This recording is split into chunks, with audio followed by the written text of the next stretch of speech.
नमस्कार मंडळी, आज आपण पाहणार आहोत श्रावण महिन्यात करावयाचे काही उपाय. काय आहेत ते उपाय ते आपण जाणून घेऊया. शिवाला पाण्याने अभिषेक केल्याने दीर्घायुष्य प्राप्त होतं आणि अडथळे नष्ट होतात. दुधाने अभिषेक केल्यास निरोगी शरीर प्राप्त होते.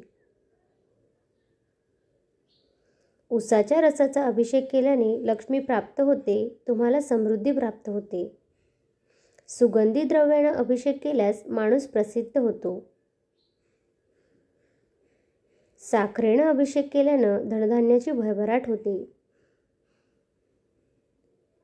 आंब्याच्या रसाने अभिषेक केल्यानं चांगली मुलं प्राप्त होतात.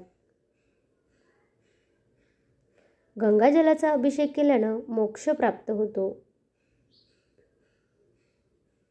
शिवाला तुपाने अभिषेक केल्यानं समृद्धी येते. तेलाने अभिषेक केल्यानं अडथळे नष्ट होतात.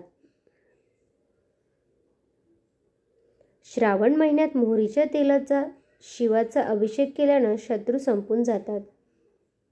धन्यवाद.